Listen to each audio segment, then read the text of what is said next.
નમસ્કાર વિદ્યાર્થી મિત્રો, આજે આપણે આપણા નવા ટોપિક અને ખૂબ અગત્યના ટોપિકની શરૂઆત કરવી છે, જેનું નામ છે વિદ્યુત ડાયપોલ અથવા એને કહેવામાં આવે છે વિદ્યુત દ્વિધ્રુવી. આ ગુજરાતી નામ છે વિદ્યુત દ્વિધ્રુવી. શા માટે વિદ્યુત દ્વિધ્રુવી એની ચર્ચા હમણાં આપણે કરીએ છીએ, પણ આપણે સમજીએ કે ખરેખર આ વિદ્યુત ડાયપોલ છે શું. તો વ્યાખ્યા કંઈક આ પ્રમાણે છે કે એકબીજાથી પરિમિત અંતરે એટલે કે ચોક્કસ અંતરે, બરાબર, તો એકબીજાથી પરિમિત અંતરે આવેલા બે સમાન મૂલ્યના અને વિજાતીય પ્રકારના વિદ્યુત ભારોથી બનતી રચનાને વિદ્યુત ડાયપોલ અથવા વિદ્યુત દ્વિધ્રુવી કહેવામાં આવે છે. ફરીથી રિપીટ કરીએ, એકબીજાથી ચોક્કસ અંતરે આવેલા એટલે કે પરિમિત અંતરે આવેલા બે સમાન મૂલ્યના અને વિજાતીય પ્રકારના વિદ્યુત ભારથી બનતી રચના એને કહેવાય વિદ્યુત ડાયપોલ. તો અહીંયા તમે જુઓ કે બે સમાન મૂલ્યના વિજાતીય પ્રકારના વિદ્યુત ભારો આપણને જોઈ છે, તો એકને કહીએ પ્લસ ક્યુ, બીજાને કહીએ માઇનસ ક્યુ, અને એમની વચ્ચેનું પરિમિત અંતર એટલે કે ચોક્કસ અંતર, એ ચોક્કસ અંતરને ધારી લો કે આપણે કહી દઈએ L = 2a. તો હવે સમાન મૂલ્ય અને વિજાતીય પ્રકારના વિદ્યુત ભારો મળી ગયા, એમની વચ્ચેનું ચોક્કસ અંતર પણ મળી ગયું. તો આ વિદ્યુત ભારોને આકૃતિ મુજબ ગોઠવેલા છે. જુઓ, અહીંયા માઇનસ ક્યુ વિદ્યુત ભાર છે, અહીંયા પ્લસ ક્યુ વિદ્યુત ભાર છે, બંને વચ્ચેનું અંતર છે L = 2a. તો આ જે રચના બને છે મિત્રો, એ રચનાને કહેવામાં આવે છે વિદ્યુત ડાયપોલ, બરાબર. અહીંયા વાત કરેલી આપણે દ્વિધ્રુવી. શા માટે દ્વિધ્રુવી? કારણ કે એના બે ધ્રુવો છે. ખરેખર ધ્રુવ તરીકે અહીંયા એક ઋણ વીજભાર છે અને બીજા ધ્રુવ તરીકે ધન વીજભાર છે. ખ્યાલ આવે છે? એક ધ્રુવ તરીકે ઋણ અને બીજા ધ્રુવ તરીકે ધન વીજભાર છે. તો આને કહેવાય વિદ્યુત દ્વિધ્રુવી, જેના વચ્ચેનું અંતર આપણે લીધેલું છે 2a. અંતર કોઈ પણ લઈ શકાય, પણ આપણી સરળતા માટે આપણે 2a લીધેલું છે. ઓકે, તો આ વસ્તુ ક્લિયર થઈ ગઈ છે. તો આગળ વધીએ કે વિદ્યુત ડાયપોલ મોમેન્ટ શું છે. કેમ કે આ એકવાર જો આપણને વિદ્યુત ડાયપોલ વિશે ખ્યાલ આવી ગયો છે, તો એના ઉપરથી આ વિદ્યુત ડાયપોલ મોમેન્ટ ખૂબ અગત્યની ભૌતિક રાશિ છે, એ વ્યાખ્યાયિત કરી શકાય. એનું સૂત્ર કંઈક આ પ્રમાણે થાય, સદિશ P = Q × 2a. અને કઈ રીતે સમજી શકાય? તો નીચે લખેલું છે કે સદિશ P = Q એટલે બે માંથી કોઈ એક વિદ્યુત ભારનું મૂલ્ય, બંનેમાંથી કોઈ એકનું મૂલ્ય લઈ લો, મૂલ્ય તો સમાન જ છે, સમાન મૂલ્યના છે બંને. તો બે માંથી કોઈ એક વિદ્યુત ભારનું મૂલ્ય એટલે Q × 2a. 2a શું છે? તો કે બંને વચ્ચેનું અંતર, તો કે બે વિદ્યુત ભાર વચ્ચેનું અંતર. આ બંનેનો તમે ગુણાકાર કરી દો એટલે આપણને શું મળી જાય? વિદ્યુત ડાયપોલ મોમેન્ટ, અથવા ખાલી ડાયપોલ મોમેન્ટ કહીએ તો પણ ચાલે. ઓકે, કયું સૂત્ર છે? સદિશ P = Q × 2a. આ સૂત્ર તમારે હંમેશ માટે યાદ રાખવાનું છે. આનો ઉપયોગ આપણે આગળ પણ ઘણી બધી વખત કરવાના છીએ અને આના આધારે ઘણા બધા દાખલાઓ પણ છે આપણી પાસે. ઓકે, અને અગત્યની થિયરીઓ પણ છે. તો સદિશ P = બે માંથી એક વિદ્યુત ભારનું મૂલ્ય અને બંને વિદ્યુત ભારો વચ્ચેનું જે અંતર છે એનો ગુણાકાર છે. બીજી સૌથી અગત્યની વસ્તુ કે આ વિદ્યુત ડાયપોલ મોમેન્ટ એ સદિશ રાશિ છે. આ વસ્તુ ન ભૂલી જતા. વિદ્યુત ડાયપોલ મોમેન્ટ કેવી રાશિ છે? સદિશ ભૌતિક રાશિ છે. અને સદિશ ભૌતિક રાશિ હોય તો એનું મૂલ્ય પણ હોય, દિશા પણ હોય. મૂલ્ય આ સૂત્રથી આપી શકાય. સદિશ P નું મૂલ્ય શું થાય? તો કે માનાંકમાં સદિશ P = Q × 2a. સદિશ સિવાય લખો તો Q × 2a લખાય મૂલ્યમાં. પણ એની દિશા ક્યાં? તો કે આની અંદર જ એની દિશા છે. એની દિશા છે ઋણ વીજભારથી ધન વીજભાર તરફ. ખાસ સમજો, ભૂલ ન થાય. એની દિશા છે ઋણ વીજભારથી ધન વીજભાર તરફ. એનો મતલબ કે જો આપણે દર્શાવવું હોય તો આ રીતે દર્શાવાય. એરો ખાસ જોજો, એરો કઈ તરફ? ઋણથી ધન તરફ. અને આ છે સદિશ P = Q × 2a. ઓકે, ફરીથી રિપીટ કરીએ કે ડાયપોલ મોમેન્ટ છે સદિશ ભૌતિક રાશિ છે, એની દિશા ઋણ વીજભારથી ધન વીજભાર તરફની હોય છે, જે મેં અહીંયા આકૃતિમાં દર્શાવેલું છે. મિત્રો, તમને યાદ અપાવી દઉં કે જ્યારે આપણે વિદ્યુત ક્ષેત્રની વાત કરતા હતા ત્યારે વિદ્યુત ક્ષેત્રની દિશા ધનથી ઋણ હતી. ક્યાં હતી વિદ્યુત ક્ષેત્રની દિશા? ધનથી ઋણ, એટલે કે ધન વીજભારથી ઋણ વીજભાર તરફ. ખ્યાલ આવે છે? પણ અહીંયા ડાયપોલ મોમેન્ટ જે છે એની દિશા ઋણ વીજભારથી ધન વીજભાર તરફ છે. ખ્યાલ આવે છે? વિદ્યુત ક્ષેત્રની દિશા ધન વીજભારથી ઋણ વીજભાર તરફ અને ડાયપોલ મોમેન્ટની દિશા ઋણ વીજભારથી ધન વીજભાર તરફ. બંને એકબીજાની વિરુદ્ધમાં છે, ભૂલ ન થાય. ઓકે, તો આ વસ્તુ તમારે યાદ રાખવાની છે. તો આ હતી ડાયપોલની વાત અને ડાયપોલ મોમેન્ટની વાત.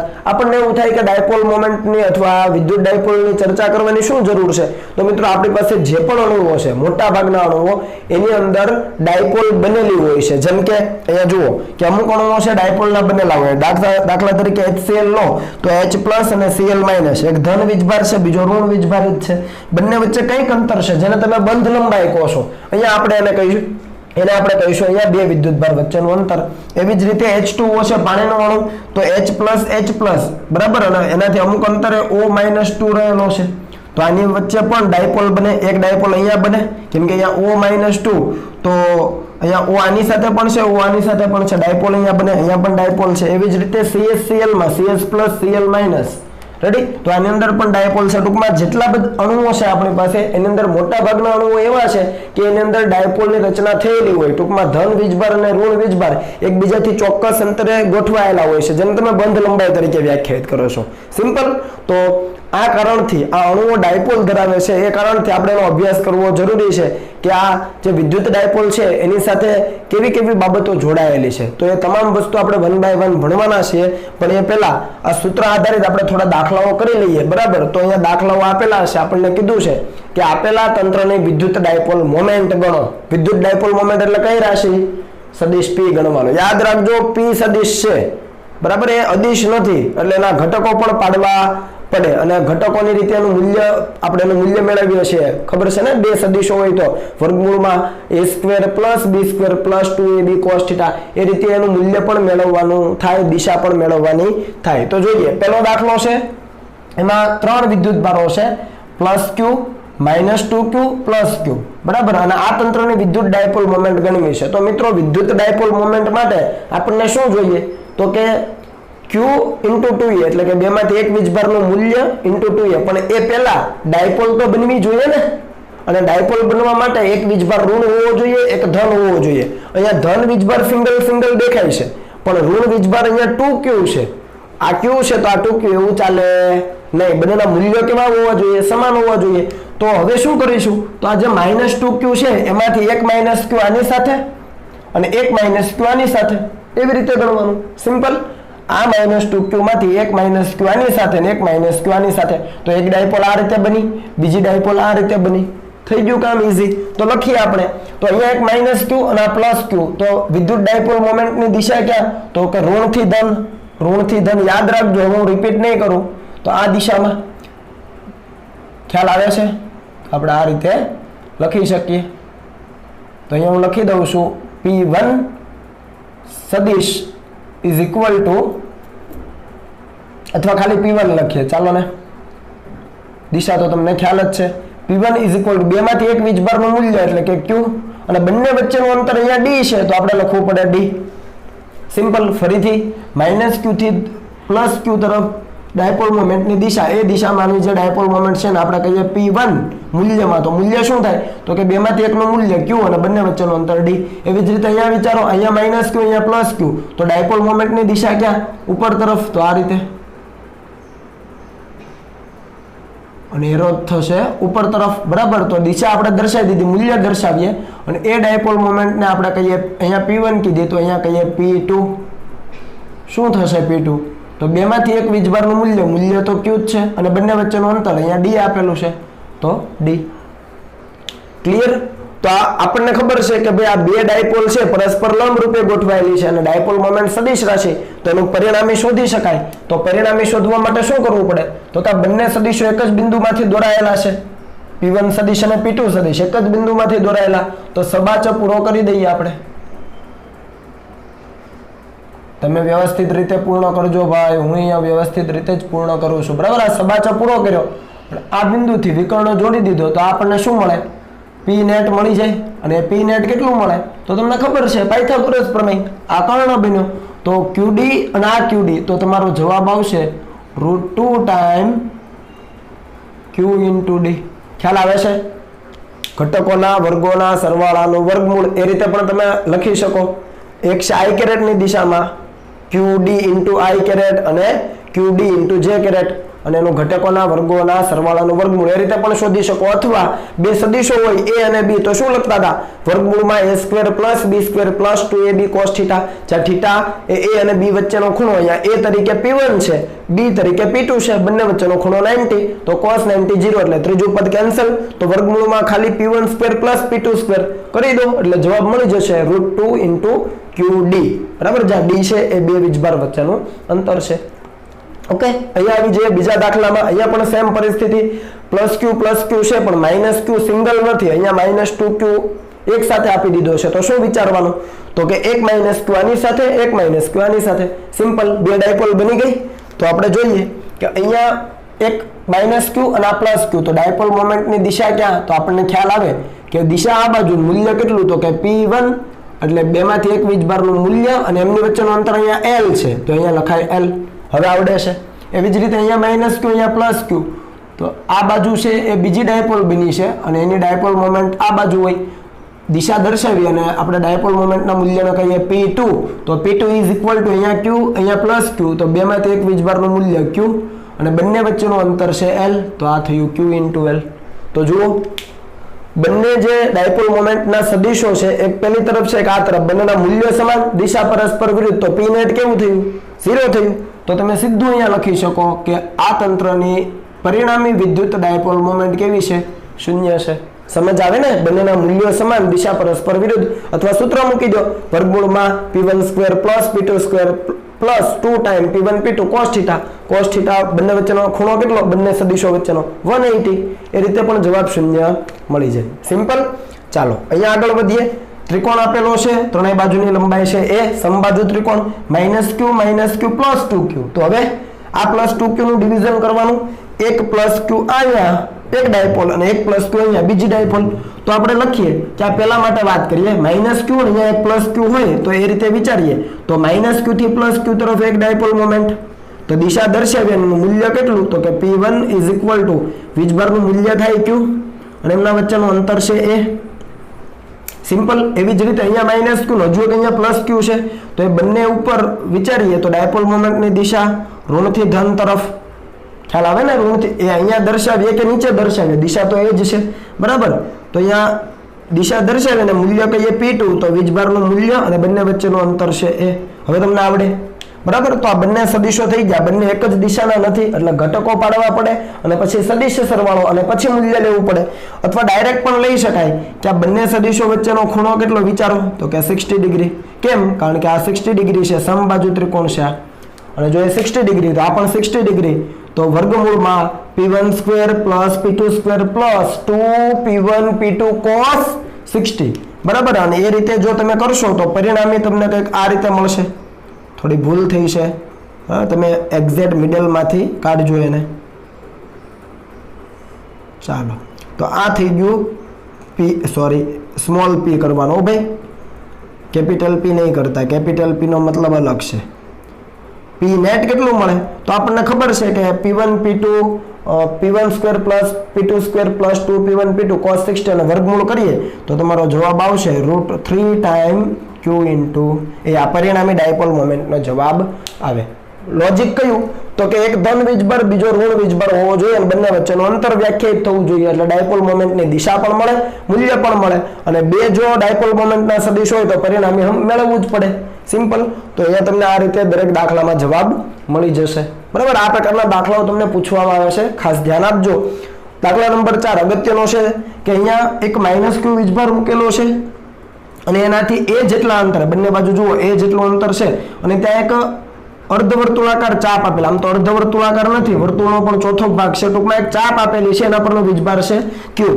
આ -q છે તો અહીંયા ધારી લઈએ કે અહીંયા +q છે, બરાબર છે. તો આ તંત્રને ડાયપોલ ગણવાની છે. હવે તમે જુઓ, ડાયપોલ મોમેન્ટ ગણવા માટે વિદ્યુતભારો બિંદુવત હોવા જોઈએ, ખ્યાલ આવે છે. આ બિંદુવત છે પણ અહીંયા જે આ ચાપ પર પથરાયેલો વીજભાર છે બિંદુવત નથી, બરાબર છે. તો બિંદુવત ન હોય ત્યારે શું કરવાનું તો આપણને ખબર છે કે એક ટુકડો લેવાનો, એના પરનો વીજભાર ગણવાનો અને પછી પ્રોસેસ કરવાની.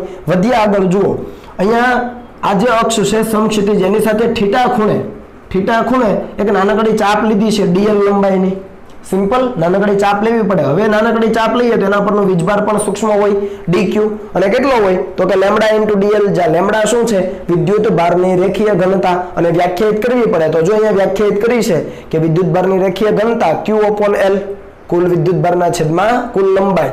અહીંયા q છે એક પ્લસ છે તો પ્લસ q છેદમાં l, l એટલે ચાપની લંબાઈ, કેટલી લંબાઈ ઉપર વિદ્યુત ભાર પથરાયેલો છે. ખરેખર આખું વર્તુળ હોય તો લંબાઈ કેટલી થાય પરિઘ જેટલી, 2πr, r એટલે અહીંયા a છે તો આપણે 2πa કેવું પડે, પણ એનો ચોથો ભાગ છે તો 2πa ડિવાઇડેડ બાય 4 કરો તો શું આવે πa/2 આવે. તો એ લંબાઈ લખી πa/2. ફરીથી આખી ચાપ હોય તો 2πa, અહીંયા ત્રિજ્યા a છે તો 2πa, પણ એનો ચોથો ભાગ તો 2πa ડિવાઇડેડ બાય 4 કરો તો πa/2, તો તમને લંબાઈ મળી πa/2. આ થયો આપણો લેમ્ડા રેખીય ઘનતા. તો એ લેમ્ડાની કિંમત અહીંયા મૂકી શકાય, પણ થોડી વાર રહેવા દઈએ. અને dl એટલે શું તો કે આ જે ચાપ છે એની લંબાઈ. હવે ચાપની લંબાઈ કેટલી તો આપણને ખબર પડે કે આ ચાપ છે એ કેન્દ્ર પાસે, ધારી લો કે સૂક્ષ્મ ખૂણો d બનાવે. સિમ્પલ છે કે આ dl છે એ કેન્દ્ર પાસે d જેટલો ખૂણો બનાવે, તો આપણે લખી શકીએ કે d ખૂણો બરાબર ચાપ એટલે dl ભાગ્યા ત્રિજ્યા તો a જેટલું જ અંતર હોય, માઇનસ q થી અંતર આખું a જ હોય તો ડિવાઇડેડ બાય a લખી શકાય. ખૂણો બરાબર ચાપ ભાગ્યા ત્રિજ્યા, તો એમાંથી dl ને પકડો તો a ઇન્ટુ d થાય. તો જો dl ની જગ્યાએ a ઇન્ટુ d લખેલું છે. તો આ થઈ ગયો સૂક્ષ્મ વિદ્યુત ભાર કોના ઉપર, આ dl લંબાઈની ચાપ છે એના ઉપર. હવે અહીંયા dq વિદ્યુત ભાર પોઝિટિવ છે તો હવે જોજો આ જે માઇનસ q વિદ્યુત ભાર છે એમાંથી પણ માઇનસ dq લઈ લઈએ. સિમ્પલ, સમજી શકાય. જેવી રીતે અહીંયા પ્લસ dq વીજભાર છે આ dl લંબાઈની ચાપ ઉપર, એ જ રીતે માઇનસ q વિદ્યુતભારમાંથી માઇનસ dq સ્મોલ વિદ્યુતભાર લઈ શકાય. તો આ પ્લસ dq અને અહીંયાથી જે માઇનસ dq લીધો એક સૂક્ષ્મ ડાયપોલ બનાવે. હું બોલું છું સૂક્ષ્મ ડાયપોલ, તો એ સૂક્ષ્મ ડાયપોલ બનાવે તો સૂક્ષ્મ ડાયપોલ મોમેન્ટ ગણી શકાય. તો એ સૂક્ષ્મ ડાયપોલ મોમેન્ટ dp, ખ્યાલ આવે છે, સૂક્ષ્મ dipole moment dp is equal to વિદ્યુતભારનું મૂલ્ય, એ તો સૂક્ષ્મ જ છે તો બેમાંથી એક વીજભારનું મૂલ્ય એટલે dq, એક પ્લસ dq, અહીંયાથી એક માઇનસ dq લીધો તો મૂલ્ય થયું dq, અને એમના વચ્ચેનું અંતર કેટલું તો કે અંતર તો સમાન જ છે a જેટલું. ખ્યાલ આવો? ઓકે. હવે dq ની કિંમત તમે ઉપરથી મૂકી દો, lambda into a into d અને સાથે a ગુણાશે અને તમારો જવાબ થશે dp નો lambda a square d. dq ની કિંમત અહીંયા મૂકજો એટલે આ જવાબ મળશે લેમ્ડા a સ્ક્વેર d. હવે આ dp સદિશ મતલબ આ dp નું મૂલ્ય મળી ગયું. હવે એની દિશા આપણે જોઈએ તો દિશા છે એ માઇનસ q થી પ્લસ q તરફ એટલે કે ઉપર તરફ. હવે બીજો કોઈ ખંડ લઈએ તો દિશા બદલાય, ત્રીજો કોઈ ખંડ લઈએ તો દિશા બદલાય. મૂલ્ય આવું જ મળે પણ દિશા બદલાયા કરે. ખ્યાલ આવે? હવે દિશા બદલાય તો આપણે એના ઘટકો પાડવા પડે. તો આપણે શું કરીએ કે આના ઘટકો પાડી દઈએ. તો આજે આપણને એક ડાયપોલ મળે છે, એના ઘટકો પાડીએ તો સદિશ સ્વરૂપમાં dp સદિશ શું લખાય તો તમે જુઓ કે આ જે dp સદિશ અહીંયા દર્શાવેલો છે માઇનસ dq થી પ્લસ dq તરફ. ખ્યાલ આવે છે? ઉપર તરફ જોયા dp સદિશ દર્શાવેલો છે ઉપર તરફ. આના ઘટકો પાડો તો x ઘટક પડે cos θ અને લંબ ઘટક પડે sin θ, અને બંને પોઝિટિવ જ છે. ખ્યાલ આવે છે? તો એક છે dp cos θ i કેરેટ વત્તા એક ઉપર તરફનો dp sin θ j કેરેટ. ઘટકો પાડી શકાય બંનેના. ચાલો અહીંયા જે dp દેખાય છે તમને એ dp ની જગ્યાએ કિંમત મૂકી દો. ભાઈ WhatsApp નું dp નહીં ચેન્જ કરતા, આ dp હો, લેમ્ડા a સ્ક્વેર d મૂકી દો. ચાલો તો લેમ્ડા a સ્ક્વેર અહીંયા d છે, cos θ છે i કેરેટ, થોડુંક રીઅરેન્જમેન્ટ કર્યું છે સંકલન કરવા. એવી જ રીતે પ્લસ dp ની કિંમત મૂકો લેમ્ડા a સ્ક્વેર આ sin θ જે d બાકી ઇન્ટુ j કેરેટ. બરાબર? અહીંયા આ જે dp સદિશ છે હવે એનું કુલ ડાયપોલ મોમેન્ટ આપણને જોઈતું હોય તો શું કરવું પડે, સદિશ p net is equal two આ જે dp સદિશ છે એનું સંકલન. પણ ક્યાંથી ક્યાં તો કે આ એક ખૂણાથી ચાલો અને કેટલો ખૂણો બને 90. અહીંયાથી ચાલો તો આ વત્તા વત્તા વત્તા 90 સુધી જાવ એટલે પૂરું થાય તો 0 થી માંડીને 90 ડિગ્રી. બરાબર? ઇન્ટિગ્રેશન dp સદિશ 0 થી 90 ડિગ્રી. આ dp ની કિંમત અહીંયા મૂકી દો અને પછી સંકલન કરો તો સંકલન લેમ્ડા a સ્ક્વેર તો અચળ છે, cos θ d નું થાય અને અહીંયા sin θ d નું થાય. એ રીતે i કેરેટ j કેરેટ વાળા પદ મળશે. સંકલન કરશો એટલે આવો જવાબ આવશે. લિમિટ સાથે મૂકી દેવાની. સંકલન કર્યા પછી લિમિટ મૂકો, અપર લિમિટ લોઅર લિમિટ, અને ફાઇનલ જવાબ lambda a square i caret વત્તા lambda a square j caret મળશે. એ ઓલરેડી તમે અહીંયા જોઈ શકો છો. બંનેમાં એવું તો છે જ, i કેરેટ j કેરેટ તો બંનેમાં છે. તો lambda a square i caret lambda a square j caret તો છે જ. એનો મતલબ કે આ cos θ d નું સંકલન કરો અને sin θ d નું સંકલન કરો અને પછી લિમિટ મૂકશો તો એનો જવાબ કેવો થઈ જશે બંનેમાં 1 1. સિમ્પલ, બાકીના પદ એઝ ઇટ ઇઝ આવી ગયા છે. તો આ મળી ગયું સદિશ સ્વરૂપમાં. આનું મૂલ્ય આપણને જોઈતું શું કરવું પડે? ઘટકોના વર્ગોના સરવાળાનું વર્ગમૂળ. તો આનું કરી દો, મૂલ્ય મળી જાય અને એની અંદર લેમ્ડાની કિંમત મૂકી દો. લેમ્ડાની કિંમત અહીંયા રહી. શું કીધું? ઘટકોના વર્ગોના સરવાળાનું વર્ગમૂળ કરી દીધું એટલે મૂલ્ય મળી ગયું. મૂલ્ય મળી જાય, એમાં લેમ્ડા તો હશે જ. એ લેમ્ડાની કિંમત અહીંયાથી મૂકી દો એટલે અંતિમ જવાબ તમને મળશે p net એનો mode is equal two 2√2 qa/π. q એટલે આ જે વિદ્યુતભાર છે મૂલ્યમાં જ લેવાનો છે એટલે કોઈ પણ વિદ્યુતભાર લઈ શકો, આપણે મૂલ્ય જ કાઉન્ટ કરેલું છે. એ એટલે આ અંતર છે, બરાબર છે, ઉપર ગણો નીચે ગણો અને પાય અચલ છે. તો 2√2 qa/π તમને જવાબ મળી જશે. મિત્રો આ દાખલા ખૂબ અગત્યના છે, આ કન્સેપ્ટ પણ ખૂબ અગત્યનો છે, પરીક્ષામાં વારંવાર પૂછવામાં આવે છે એટલે ખૂબ કાળજી રાખીને તૈયાર કરજો. ઓકે, તો હવે તમે કોપી કરી લો અને ત્યાર પછી આપણે અગત્યના ટોપિક તરફ આગળ વધીએ.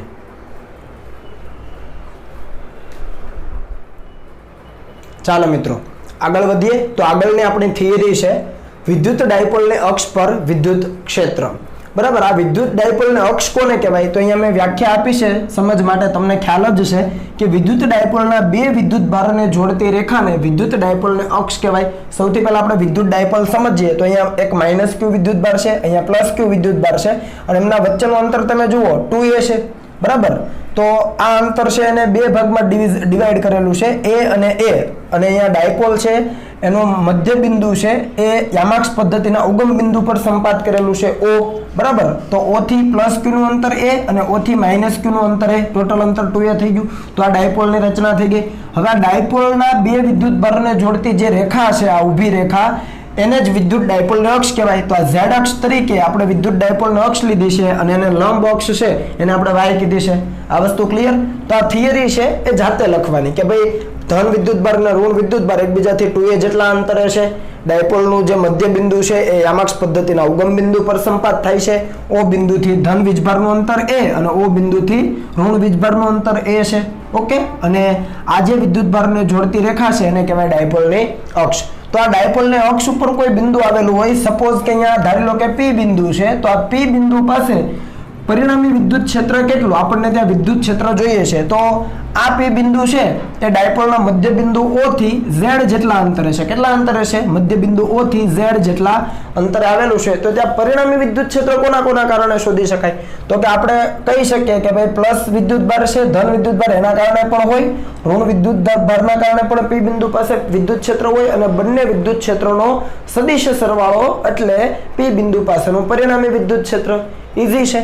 તો આપણે લઈએ કે ભાઈ ધન વીજભાર છે +q, એના કારણે વિદ્યુત ક્ષેત્ર p બિંદુ પાસે ક્યાં હોય? તો કે વિદ્યુત ભારથી દૂર તરફની દિશામાં, એટલે મેં ઉપર તરફ એરો કરીને e+ દર્શાવ્યું છે. ઋણ વીજભારના કારણે p બિંદુ પાસે ક્યાં હોય વિદ્યુત ક્ષેત્ર? તો કે ઋણ વીજભાર તરફ, એટલે કે નીચે તરફ e-, તો ઉપર તરફ e+, નીચે તરફ e-. કમ્પ્લીટ છે. આખી આ જે ડાયાગ્રામ છે એ વ્યવસ્થિત સમજી લીધા પછી હવે આપણે p બિંદુ પાસે પરિણામી વિદ્યુત ક્ષેત્ર જોઈતું હોય તો EP સદિશ સાથે જ લખીએ તો ધન વીજભારના કારણે વિદ્યુત ક્ષેત્ર પ્લસ ઋણ વીજભારના કારણે વિદ્યુત ક્ષેત્ર બંનેનો સદિશ સરવાળો. ચાલો આગળ વધીએ. p પાસે પરિણામી ક્ષેત્ર ઇક્વલ ટુ, હવે ધન વીજભારના કારણે ક્ષેત્ર એટલે મૂલ્ય અને દિશા બંને, તો મૂલ્ય કેટલું? તો આ છે બિંદુવત વિદ્યુતભાર છે. બિંદુવત વિદ્યુતભારના વિદ્યુત ક્ષેત્રનું સૂત્ર kq/r². તો આપણે r શોધવું પડે તો kq, r એટલે ધન વીજભારથી p બિંદુ સુધીનું અંતર. બરાબર, તો આખું z છે આટલો a હશે, તો આટલું કેટલું થાય? z - a. ફરીથી આખું a છે, આ જે a આપેલું છે આ z અને આ a, તો આટલું કેટલું બચ્યું? z - a. તો z - a² kq/r² મુજબ kq/z - a². અને ડાયપોલ મોમેન્ટ કઈ દિશામાં હોય? તો કે -q થી +q તરફ, ઉપર તરફ અહીંયા મેં દર્શાવી છે. તો એ દિશામાં એકમ સદિશ હોય એનો કઈ દિશામાં હોય? ઉપર તરફ હોય p². ડાયપોલ મોમેન્ટની દિશાનો એકમ સદિશ p² હોય તો એ ઉપર તરફ છે, તો વિદ્યુત ક્ષેત્ર જે દિશામાં છે એ દિશામાં એકમ સદિશ p² લખાય. સિમ્પલ. આપણે k² લખીએ છીએ પણ k² ની જે દિશા છે એ જ દિશા p² ની પણ છે. તો k² લખીએ કે p², કોઈ ઇશ્યુ નથી, આપણે p² લખીએ કેમ કે ડાયપોલ મોમેન્ટ લખીએ છીએ અહીંયા આપણે. બરાબર છે. ચાલો પછી ઋણ વીજભારના કારણે, તો કે નીચે તરફ છે. હવે સમજો તો દિશા આપણને મળી નીચે તરફ, એનો મતલબ કે -p² આવશે. તો એ -p² અહીંયા લખી દીધું છે. હવે દિશા લખાઈ ગઈ, મૂલ્ય લખીએ તો kq/r². તો ઋણ વીજભારથી p બિંદુનું અંતર કેટલું? તો કે આ z અને આ a. તો z પ્લસ a એનો સ્ક્વેર થઈ ગયું. તો ધન વીજભારના કારણે પ્લસ ઋણ વીજભારના કારણે માઇનસ શાના આવ્યા તો કે દિશા વિરુદ્ધ છે એટલા માટે. તો આ થઈ ગયું. આની અંદરથી કે ક્યુ કોમન કાઢી લો. હવે મેથેમેટિકલ સ્ટેપ્સ છે આવડે. અહીંયા 1/z માઇનસ એનો સ્ક્વેર માઇનસ 1/z પ્લસ એનો સ્ક્વેર અને p કેરેટ બંનેમાં એ કોમન કાઢ્યા. કે ક્યુ આ બાજુ કોમન કાઢ્યા, p કેરેટ પેલી તરફ કોમન કાઢ્યા. હવે આ તમને આવડે છે દ્વિપદી વિસ્તરણ, બરાબર. અને પછી ચોકડી ગુણાકાર કરી દો. આ પદનું વિસ્તરણ કરીને અહીંયા, આ પદનું વિસ્તરણ કરીને અહીંયા. ધ્યાન રાખજો વચ્ચે માઇનસ છે એટલે અહીંયા પદ છે પ્લસ હોય એ માઇનસ થશે અને માઇનસ હોય એ પ્લસ થશે અને નીચે બંનેનો ગુણાકાર. તો ઉપર તમે કરશો એટલે તમને અહીંયા કે ક્યુ તો છે જ, ઉપર વધશે 4az એ તમે કરજો, બરાબર છે. ચોકડી ગુણાકાર કરીને એનું સિમ્પ્લિફિકેશન કરજો 4az અને નીચે a minus b a plus b તો શું થાય a square minus b square, પણ એનો પણ સ્ક્વેર છે. સમજ આવે? a minus b a plus b તો એનો પણ સ્ક્વેર છે એટલે કે a square minus b square એનો સ્ક્વેર, એનો મતલબ કે z square minus a square આખાનો સ્ક્વેર ઇન્ટુ p કેરેટ તો છે જ. ચાલો હવે આ જે પદ છે એમાં ખાસ ધ્યાન આપો કે અહીંયા 4az છે એમાંથી q4 ઇન્ટુ a છે એમાંથી આપણે 2qa લઈ લઈએ. આટલું જે છે 4aq એમાંથી 2qa લઈ લઈએ ઇન્ટુ 2 હજુ બચ્યા.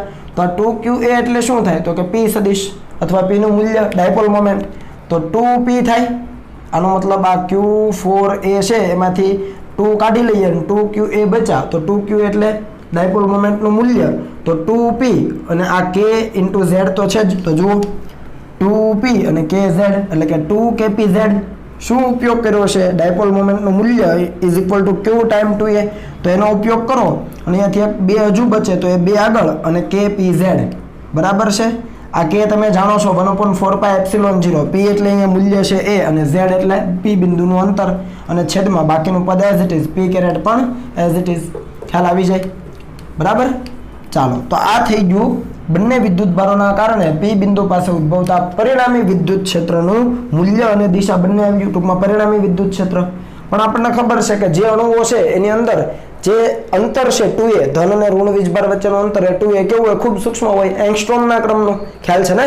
તો એંગસ્ટ્રોમના ક્રમનું હોય એનો મતલબ કે 2a સૂક્ષ્મ હોય તો એ પણ સૂક્ષ્મ હોય. કોની સરખામણીએ તો કે આ અંતર z ની સરખામણીએ. તો લખી શકીએ કે બિંદુ ડાયપોલ માટે, બિંદુ ડાયપોલ શા માટે કારણ કે ધન વીજભાર અને ઋણ વીજભાર એકબીજાને ખૂબ નજીક છે, એમના વચ્ચેનું જે અંતર 2a છે એ ખૂબ સૂક્ષ્મ છે.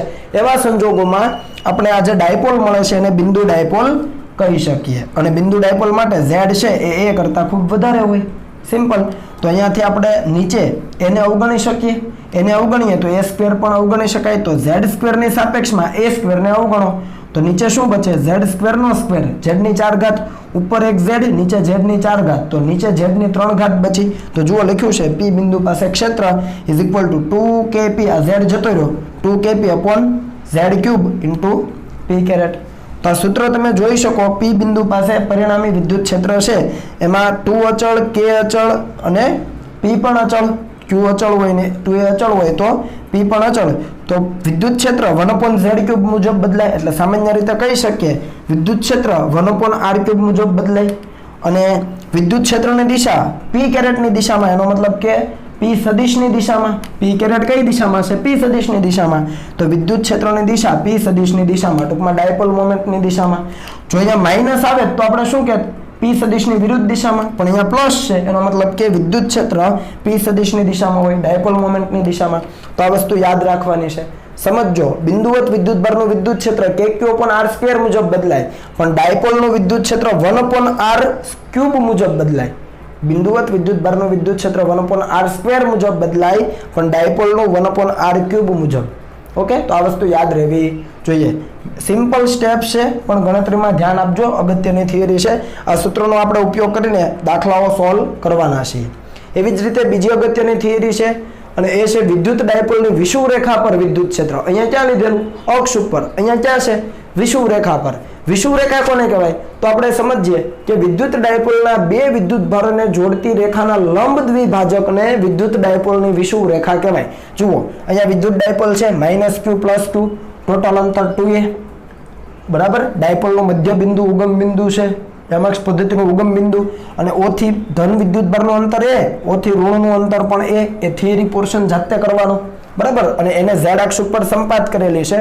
હવે આપણને કીધું છે કે આ વિદ્યુત ડાયપોલના જે બે વિદ્યુત ભારો છે એને જોડતી રેખાનો લંબ દ્વિભાજક, આ જે રેખા છે બંનેને જોડતીનો લંબ દ્વિભાજક એટલે બે સરખા ભાગમાં વિભાજન કરતી રેખા. તો એક્ઝેક્ટ મધ્ય બિંદુમાંથી આ લંબ રેખા વાય દોરીએ તો એને લંબ દ્વિભાજક કહેવાય. સિમ્પલ. બે વિદ્યુત ભારોને જોડતી રેખાનો આ જે લંબ દ્વિભાજક છે વાય અક્ષ, એને કહેવાય એની વિષુવ રેખા. ક્લિયર? ચાલો, તો આ વિષુવ રેખા પરનું જે પી બિંદુ છે ત્યાં આપણને વિદ્યુત ક્ષેત્ર જોઈએ છે. તો આ થિયરી પોર્શન લખાઈ જશે તમારાથી અને તમે લખી લેશો હું માનું છું. તો પી બિંદુ પાસે બે વિદ્યુત ભારના કારણે ક્ષેત્ર હોય, ધનના કારણે, ઋણના કારણે, જેવું આગળ લીધું, બંનેનો સરવાળો કરો, સદિશ સરવાળો એટલે પરિણામી મળી જાય. તો સીધું લખીએ કે પી બિંદુ પાસે પરિણામી વિદ્યુત ક્ષેત્ર એટલે તો કે ધનના કારણે વત્તા ઋણના કારણે સદિશ સરવાળો. હવે આપણે આ બંનેના મૂલ્યને દિશા લેવા પડે. હવે ધ્યાન આપજો, ધન વિદ્યુત ભારના કારણે પી પાસે ક્ષેત્ર ક્યાં? તો કે દૂર તરફની દિશામાં, બંનેને જોડતી રેખા પર દૂર તરફની દિશામાં. મૂલ્ય કેટલું થાય? તો કે KQ/R². તો KQ, Q એટલે વીજભારનું મૂલ્ય અને અંતર એટલે Q થી ધન વીજભારનું અંતર. તો ધારી લો કે આ O બિંદુથી P બિંદુ છે એ y જેટલા અંતરે છે, અથવા એવું કહેવાય કે ડાયપોલના મધ્ય બિંદુથી વિષુવ રેખા પર આવેલા P બિંદુએ કે જે y જેટલા અંતરે છે ત્યાં ક્ષેત્ર શોધવું હોય તો આ y જેટલું અંતર છે, આ a જેટલું અંતર. તો આ તો કર્ણ બન્યો કાટકોણ ત્રિકોણમાં. તો √y² + a², પણ KQ/R² મુજબ આનો સ્ક્વેર કરો તો વર્ગમૂળ જતું રહે, તો y² + a². ઓકે. એવી જ રીતે ઋણ વીજભારના કારણે P પાસે ક્ષેત્ર ક્યાં? તો કે ઋણ વીજભાર તરફ. ખ્યાલ છે આપણને? બરાબર. તો એનું મૂલ્ય કેટલું થાય? તો કે E- મૂલ્ય લખું છું, દિશા તો દર્શાવી જ છે, KQ/R². જેટલું અંતર આ છે એટલું જ અંતર આ પણ હોવાનું, કેમ કે આ a છે અને આ y છે, તો આ કર્ણ બન્યો. બરાબર. તો KQ/R² મુજબ KQ/y² + a². મૂલ્ય મળી ગયા, દિશા પણ મળી ગયા. હવે જુઓ, બંને અલગ અલગ દિશાના છે તો શું કરવું પડે? ઘટકો પાડવા પડે. એના માટે આપણે ધારી લઈએ કે આ જે ખૂણો છે થીટા છે, સપોઝ, બરાબર. આ ખૂણો થીટા હોય તો સામેનો ખૂણો પણ કેટલો બને? થીટા જ બને, બરાબર. આ થીટા તો આ પણ થીટા.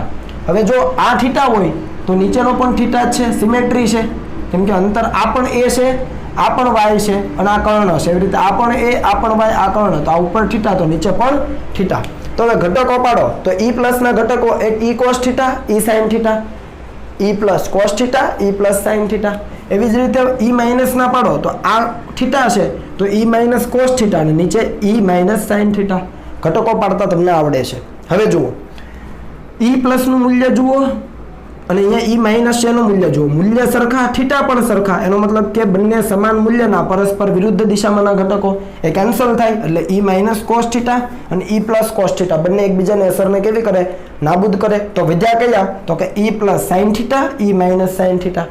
સમજાય? કારણ કે બંને એક જ દિશાના છે, કેન્સલ થશે નહીં. બંનેના cos θ ઘટકો સમાન મૂલ્યના પરસ્પર વિરુદ્ધ દિશામાંના એટલે કેન્સલ.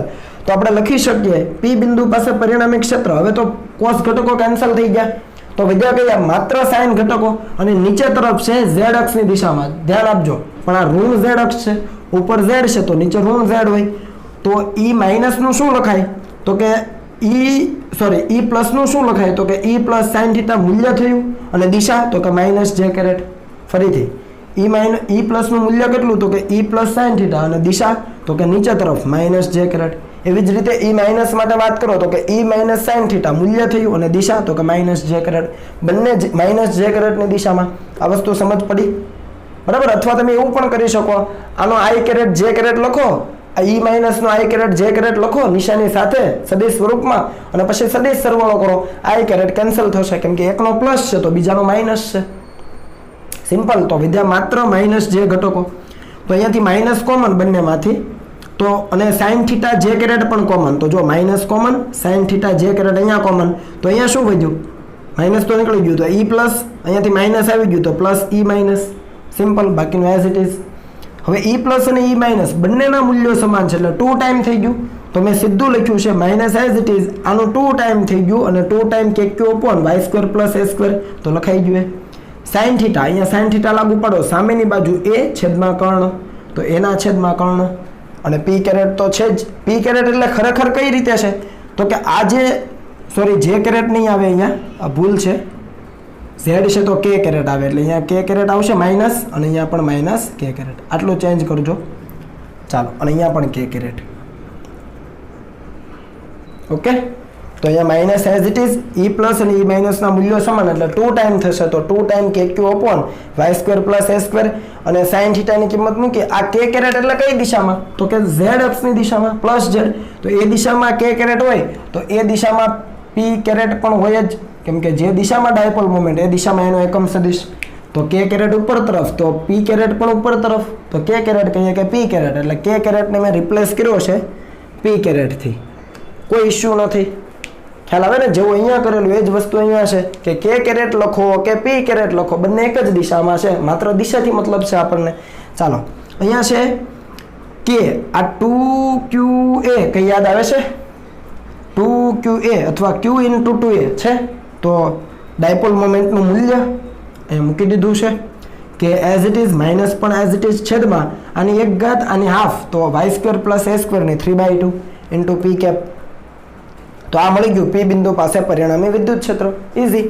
અને જો બિંદુ ડાયપોલની વાત કરીએ ફરીથી 2a અંતર સૂક્ષ્મ તો એ પણ સૂક્ષ્મ, તો આ એને અવગણી શકાય આ કન્ડિશન મુજબ. તો એને અવગણો તો વાય સ્ક્વેરની 3/2 સ્ક્વેર અને સ્ક્વેર રૂટ જાય તો વાયની 3 ઘાત બચે. તો પી પાસે પરિણામી ક્ષેત્ર minus KP upon Y cube into P caret. હવે અહીંયા જુઓ પરિણામી વિદ્યુત ક્ષેત્ર આપણને મળી ગયું છે તો ઈ પ્રોપોર્શનલ ટુ 1/y ક્યુબ, એનો મતલબ ઈ પ્રોપોર્શનલ ટુ 1/r ક્યુબ મુજબ બદલાય. અહીંયા પણ એવું જતું જુઓ એટલે વિષુવરેખા પર લઈએ કે અક્ષ ઉપર લઈએ વિદ્યુત ક્ષેત્ર 1/r ક્યુબ મુજબ બદલાય. બીજું કે વિષુવરેખા પર વિદ્યુત ક્ષેત્ર છે એ કોની દિશામાં છે? માઇનસ પી કેરેટ. જુઓ આ મૂલ્ય છે કેપી અપોન વાય ક્યુબ પણ દિશા માઇનસ પી કેરેટ, એનો મતલબ કે પી કેરેટ ઉપર તો માઇનસ પી કેરેટ નીચે, માઇનસ પી કેરેટ નીચે એટલે વિદ્યુત ડાયપોલ મોમેન્ટ છે એની વિરુદ્ધ દિશામાં, તો એની દિશા વિદ્યુત ડાયપોલ મોમેન્ટની વિરુદ્ધ દિશામાં. ઇઝી છે. ઓકે, તો આ બંને વસ્તુ યાદ રાખવાની છે.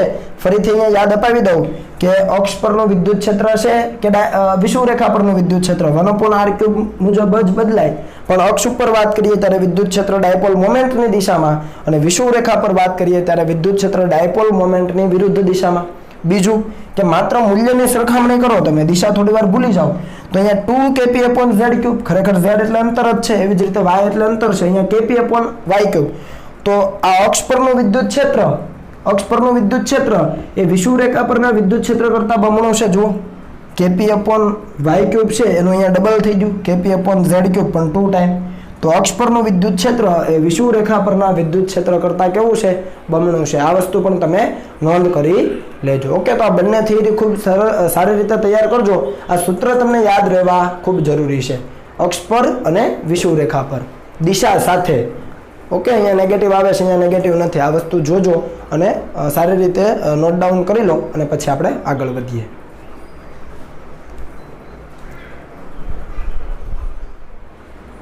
ચાલો મિત્રો, આગળની સ્લાઇડમાં આપણે એવું જોયું કે ભાઈ ડાયપોલ છે એની અક્ષ ઉપરનું બિંદુ હોય અથવા એની વિષુવરેખા ઉપરનું બિંદુ હોય તો વિદ્યુત ક્ષેત્ર કઈ રીતે શોધી શકાય. પણ માની લો કે બિંદુ એ રીતે આવેલું હોય કે જે અક્ષ ઉપર પણ નથી અને વિષુવરેખા ઉપર પણ નથી, તો એવા બિંદુએ વિદ્યુત ક્ષેત્ર કઈ રીતે શોધી શકાય એ આપણે ચર્ચા કરવી છે. તો ટાઇટલ છે કે વિદ્યુત ડાયપોલ વડે કોઈ પણ બિંદુએ વિદ્યુત ક્ષેત્ર. આ એવું બિંદુ કે જે અક્ષ ઉપર પણ નથી અને વિષુવરેખા ઉપર પણ નથી. અક્ષ અને વિષુવરેખા ઉપર હોય તો આગળની સ્લાઇડમાં જે સૂત્ર લીધા એ મૂકીને ઇઝીલી કાઉન્ટ કરી શકીએ, પણ એ સિવાયનું બિંદુ હોય તો એના માટે જુઓ અહીંયા આકૃતિમાં માઇનસ ક્યુ અને પ્લસ ક્યુ વિદ્યુત ભારો છે. ધારી લો કે એમના વચ્ચેનું અંતર છે 2a, એ તો આપણને ખબર જ છે. તો આ ડાયપોલની રચના થઈ અને ડાયપોલ મોમેન્ટની દિશા ક્યાં? તો કે ઋણથી ધન વીજભાર તરફ, પહેલી તરફ. તો અહીંયા પી સદિશ દર્શાવ્યો છે ઋણથી ધન તરફ, અને ત્યાંથી એ ડાયપોલ મોમેન્ટ સાથે થીટા ખૂણો બનાવતી દિશામાં r જેટલા અંતરે બિંદુ P આવેલું છે. ફરીથી ડાયપોલ મોમેન્ટ સાથે થીટા જેટલો ખૂણો બનાવતી દિશામાં r જેટલા અંતરે P બિંદુ આવેલું છે. તો ત્યાં આપણને વિદ્યુત ક્ષેત્ર જોઈએ તો આપણને ખબર પડે કે માઇનસ q ના કારણે પણ હોય, પ્લસ q ના કારણે પણ હોય, પણ તકલીફ એ છે કે આ P બિંદુ નથી તો અક્ષ ઉપર કે નથી વિષુવરેખા ઉપર. જોઈ શકો તમે, ખ્યાલ આવે છે? તો આ બિંદુએ વિદ્યુત ક્ષેત્ર શોધવા શું કરવાનું? તો મિત્રો આપણને ખબર છે કે ડાયપોલ મોમેન્ટ સદિશ છે એ સદિશ રાશિ છે, એનો મતલબ કે વિદ્યુત ડાયપોલ મોમેન્ટ એ પોતે કેવી રાશિ છે? સદિશ રાશિ છે.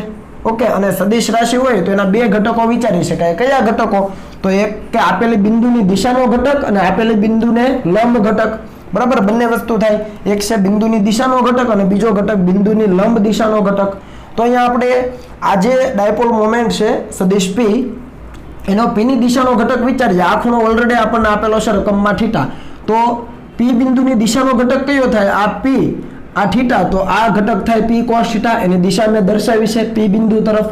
અને એનો એક્ઝેક્ટ લંબ ઘટક થાય P sin θ. બરાબર છે. સદિશોના ઘટકો તમને પાડતા આવડે છે. આ સદિશ P હોય, આ θ હોય, તો બિંદુની દિશાનો ઘટક જે પહેલી વાત આપણે કરી એ P cos θ બને અને એનો એક્ઝેક્ટ લંબ એટલે કે બિંદુની લંબ દિશાનો ઘટક બને P sin θ. તો એનો મતલબ કે આ જે મૂળ ડાયપોલ છે એ આ બે ઘટકોની પરિણામી ડાયપોલ છે. ફરીથી આ જે મૂળ ડાયપોલ છે એ આ બંને ઘટકોની પરિણામી ડાયપોલ છે. અથવા બીજા શબ્દોમાં એવું કહેવાય કે આ જે મૂળ ડાયપોલ છે એમાંથી બે ડાયપોલ બની છે. એક P cos θ ડાયપોલ છે અને બીજી P sin θ છે, જે દિશા સાથે દર્શાવેલી છે. હવે જુઓ, P બિંદુ આ P cos θ ને અક્ષ ઉપર કહેવાય, યસ, અને P બિંદુ P sin θ જે ડાયપોલ છે એની વિષુવ રેખા ઉપર કહેવાય, યસ. આને આપણે કેન્દ્ર કહી દઈએ.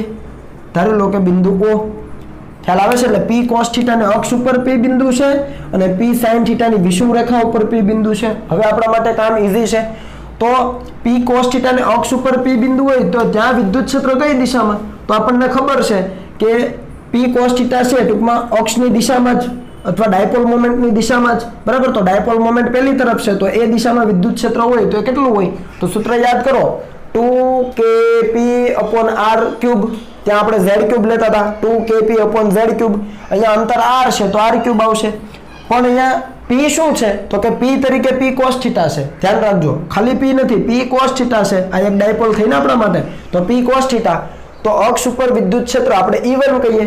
ખ્યાલ આવે છે? ડાયપોલ મોમેન્ટની દિશામાં તો P ની દિશામાં એટલે આ રીતે, ડાયપોલ મોમેન્ટની દિશામાં આ રીતે. તો E1 2k અને P એટલે P cos θ અપોન અંતર એટલે કે r³. સિમ્પલ. એવી જ રીતે બીજી ડાયપોલ વિચારો, P sin θ.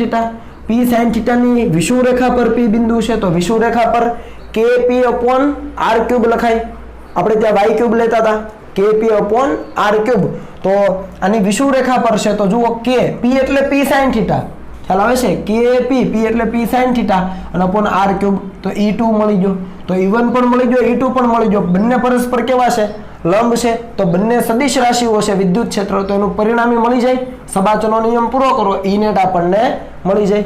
ખ્યાલ આવે છે? અહીંયા ખાસ ધ્યાન રાખજો, P જે લઈએ છે ડાયપોલ મોમેન્ટનું મૂલ્ય 2kp/r³ અથવા kp/r³ માં P તરીકે એકવાર P cos θ આવે અને બીજી વખત P sin θ આવે, કારણ કે મૂળ ડાયપોલને બે ઘટકોમાં વિભાજિત કરેલી છે.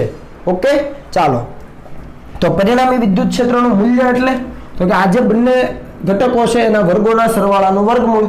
તો લખી શકાય, જુઓ, પહેલો ઘટક છે E1 એનો વર્ગ વત્તા બીજો ઘટક છે E2 એનો વર્ગ અને એનું વર્ગમૂળ. અથવા તમે લખી શકો વર્ગમૂળમાં E1² + E2² + 2E1 E2 cos θ, જ્યાં θ E1 અને E2 વચ્ચેનો ખૂણો એ તો 90 છે.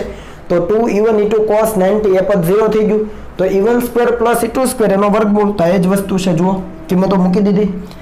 અહીંયા kp/r³ એનો સ્ક્વેર વત્તા kp/r³ એનો સ્ક્વેર, એટલે સ્ક્વેર રૂટ કાઢો તો kp/r³ કોમન નીકળી જાય અને વર્ગમૂળમાં 4 cos² θ + sin² θ, 4 cos² θ + sin² θ, સાદુરૂપ આપો sin² + cos² 1 થાય અને અહીંયાથી હજુ 3 ટાઈમ cos² θ વધે તો વર્ગમૂળમાં 1 + 3 cos² θ બચે. આ સાદુરૂપ તમે આપજો, બે સ્ટેપ કરવાના છે. તો પરિણામી વિદ્યુત ક્ષેત્રનું મૂલ્ય મેળવ્યું kp/r³ વર્ગમૂળમાં 1 + 3 ટાઈમ cos² θ. ઓકે, તો આ થઈ ગયું મૂલ્ય. હવે પરિણામી જે વિદ્યુત ક્ષેત્ર છે એની દિશા કેટલી? તો આપણે અહીંયા લખી શકીએ કે ભાઈ પરિણામી જે વિદ્યુત ક્ષેત્ર છે E નેટ એનો વિદ્યુત ડાયપોલની અક્ષ સાથે ખૂણો, ખરેખર વિદ્યુત ડાયપોલ આ રીતે છે, આ રીતે. તો અહીંયા આ રીતે દર્શાવી શકીએ જસ્ટ સમજ માટે. આ ડાયપોલની દિશા જ છે, ડાયપોલ મોમેન્ટની દિશા જ છે. એની સાથે પરિણામી કેટલો ખૂણો બનાવે છે? તો આ θ છે તો આ પણ θ જોવાનું, સમજ માટે લખું છું, કેમ કે આ દિશા તો એક જ છે અને એની સાથે આ ખૂણો, તો આ ખૂણો બને θ, આ θ તો આ પણ θ, બરાબર. તો પરિણામી વિદ્યુત ક્ષેત્રનો ડાયપોલની જે અક્ષ છે એની સાથે ખૂણો, આખો ખૂણો કેટલો? θ + α. ઓકે, તો અહીંયાથી આપણને θ તો રકમમાં આપ્યો હોય, આપણે આલ્ફા શોધવો પડે. તો આલ્ફા શોધવા માટે શું કરવાનું? તો કે આ તો કાટકોણ ત્રિકોણ બન્યો ખરેખર આ 1 2 તો આ કાટકોણ ત્રિકોણ કેમ કે પરસ્પર લંબ છે આ બંને તો કાટકોણ ત્રિકોણના કર્ણ બને E net તો E net એટલે એના ઉપરથી આપણે tan આલ્ફા લખી શકીએ સામેની બાજુ કેટલી તો કે E2 જેટલી આ બંને સમાંતર હોય તો E2 અને પાસેની બાજુ E1 તો સામેની બાજુના છેદમાં પાસેની બાજુ E2/E1 તો tan આલ્ફા E2/E1 લખી દો મૂલ્ય E2 નું મૂલ્ય આટલું છે E1 નું મૂલ્ય આટલું બંનેનો ભાગાકાર કરો કેન્સલ થાય કેન્સલ કરો kp/r3 sin ના છેદમાં cos tan બને ડિવાઇડેડ બાય 2 તો છે જ તો આ આપણને આના ઉપરથી થીટા જો આપેલું હોય તો આલ્ફા પણ મળી જાય અને એકવાર આલ્ફા મળી જાય તો થીટા પ્લસ આલ્ફા કરી શકાય તો મૂલ્ય પણ મળી ગયું દિશા પણ મળી જાય આ જો આલ્ફા મળી જાય આપણને થીટા ઉપરથી તો આલ્ફાની કિંમત અહીંયા મૂકી દો થીટા તો આપ્યો જ હોય આપણને જવાબ મળી જાય પણ કરવાનું શું ફરીથી રિપીટ કરું કે જે મૂળ ડાયપોલ છે એ મૂળ ડાયપોલની અક્ષ ઉપર પણ P બિંદુ નથી અને વિષુવરેખા ઉપર પણ નથી તો મૂળ ડાયપોલના બે ઘટકો એવી રીતે પાડવાના જેથી એક ઘટક P ની દિશામાં હોય અને બીજો છે P ને લંબ રૂપે એટલે એવું ગણી શકાય કે P બિંદુ એક ડાયપોલની અક્ષ ઉપર છે અને P બિંદુ બીજી જે ડાયપોલ છે એની વિષુવરેખા ઉપર છે અને પછી અક્ષ ઉપર અને વિષુવરેખા પરના સૂત્રો લાગુ પાડીને તમે ઇઝીલી કાઉન્ટ કરી શકો ઇઝી ઓકે એના આધારિત એક દાખલો લઈએ એટલે તમને સમજ આવે કે P બિંદુ પાસે પરિણામી વિદ્યુત ક્ષેત્ર શોધો તમે અહીંયા જોઈ શકો XY સમતલમાં એક ડાયપોલ મોમેન્ટનો સદિશ આપ્યો છે ટૂંકમાં આ દિશામાં ડાયપોલ ગોઠવાયેલી હશે અને અહીંયા કોઈ ઋણ વીજભાર હશે અહીંયા ધન હશે એટલે ઋણથી ધન તરફ P સદિશની દિશા છે સમજી શકાય અને એ x અક્ષની દિશા સાથે 37 નો ખૂણો બનાવે છે આટલું આપણને આપ્યું છે અને અહીંયા એક જસ્ટ P બિંદુ આપેલું છે આ P બિંદુ પાસે પરિણામી વિદ્યુત ક્ષેત્ર શોધો તો તમે જોઈ શકો કે P બિંદુ આ જે ડાયપોલ છે નથી એની અક્ષ ઉપર આવેલું કે નથી એની વિષુવરેખા ઉપર આવેલું એવા સંજોગોમાં શું કરવાનું આના બે ઘટકો પાડો એક P બિંદુની દિશાનો ઘટક બીજો P ને લંબ ઘટક તો જુઓ P સદિશનો આ દિશાનો ઘટક કયો થાય તો આપણને ખબર પડે કે P cos 37 P અહીંયા લખીએ આપણે P cos 37 P ની દિશાનો ઘટક બરાબર P cos 37 અહીંયા મેં એરો તરીકે દર્શાવ્યું છે અહીંયા તમે જોઈ શકો બરાબર આ P cos 37 છે તો cos 37 માટે અહીંયા ટ્રાયેંગલ બનાવ્યો છે તમને આવડે છે 30 cos એટલે પાસેની બાજુના છેદમાં કર્ણ 4/5 તો અહીંયા લખાય P અને 4/5 તો 4P/5 ડાયરેક્ટ લખી દીધું છે મેં આવડશે એવી જ રીતે બીજો ઘટક કયો પડે તો કે લંબ ઘટક પડે લંબ ઘટક એટલે P sin 37 તો P sin 37 ચાલો 37 જુઓ 3/5 તો 3P/5 અહીંયા લખાઈ ગયો છે તો બંને ઘટકો આપણને મળી ગયા છે એક બિંદુની દિશાનો ઘટક અને બિંદુને લંબ ઘટક હવે વિચારો આ જે મૂળ ડાયપોલ છે એ આ બંને ઘટકોની પરિણામી ગણી શકાય ખ્યાલ આવે છે આ જે મૂળ ડાયપોલ છે એ આ બંને ઘટકોની પરિણામી ગણી શકાય તો આ P બિંદુ આ 4P/5 જે ડાયપોલ છે એની અક્ષ ઉપર છે અને 3P/5 જે ડાયપોલ છે એની વિષુવરેખા ઉપર છે ઓકે તો અક્ષ ઉપર P બિંદુ છે તો એના કારણે વિદ્યુત ક્ષેત્ર 2kP/r3 હું જનરલી r3 લઈ લઉં છું બરાબર તો E1 આ ડાયપોલની અક્ષ ઉપર છે P બિંદુ તો એ P બિંદુ પાસે વિદ્યુત ક્ષેત્ર ક્યાં હોય તો કે ડાયપોલ મોમેન્ટની દિશામાં ડાયપોલ મોમેન્ટ પહેલી દિશામાં છે આ એરો એ દિશા જ દર્શાવે છે બરાબર તો ડાયપોલ મોમેન્ટની દિશામાં એટલે પહેલી તરફ તો E1 શું લખાય મૂલ્યમાં દિશા તો મેં લખી જુઓ જમણી તરફ તો E1 લખાય 2kP/r3 તો 2k P એટલે 4P/5 મેં તમને કીધું જે ડાયપોલ તમે બનાવી છે એનું લખો તો 2k P ની જગ્યાએ 4P/5 અપોન અંતર કેટલું છે તો કે આ કેન્દ્ર O કહેતા હોય ડાયપોલનું કેન્દ્ર O તો ત્યાંથી D છે તો D3 એવી જ રીતે 3P/5 જે ડાયપોલ છે બરાબર છે એની આ વિષુવરેખા ઉપર છે P બિંદુ તો વિષુવરેખા પર kP/r3 તો k * P એટલે 3P/5 k 3P/5 upon r3 એટલે આ અંતર કેટલું છે વિષુવરેખાથી તો કે આ લંબ અંતર છે D તો D3 ખ્યાલ આવે ને તો E1 પણ મળી ગયો E2 પણ મળી ગયો સદિશ સ્વરૂપમાં લખો તો E net સદિશ = E1 અને પોઝિટિવ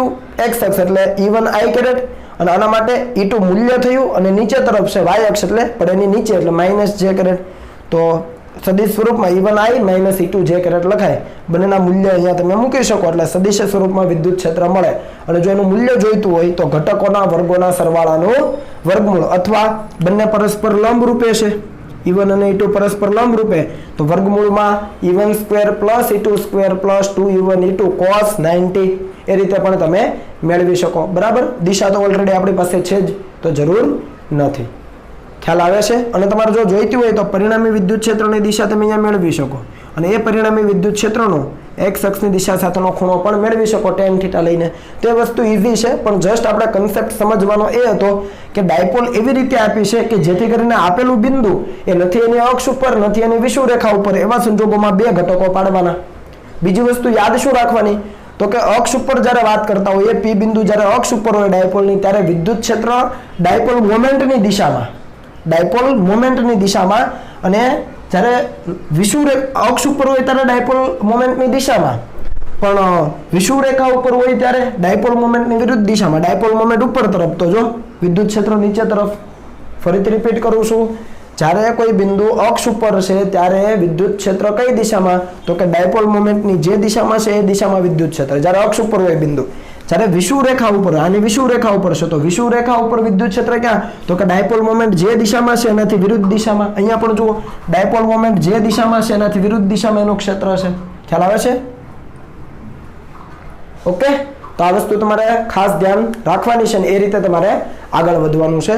તો આ દરેક બાબતો આજે જે પણ કંઈ ભણ્યા એને ખૂબ સારી રીતે તૈયાર કરજો મિત્રો. આના આધારિત પ્રશ્નો તમને પરીક્ષામાં વારંવાર પૂછવામાં આવે છે. ઓકે, તો હવે તમે કોપી કરી લો.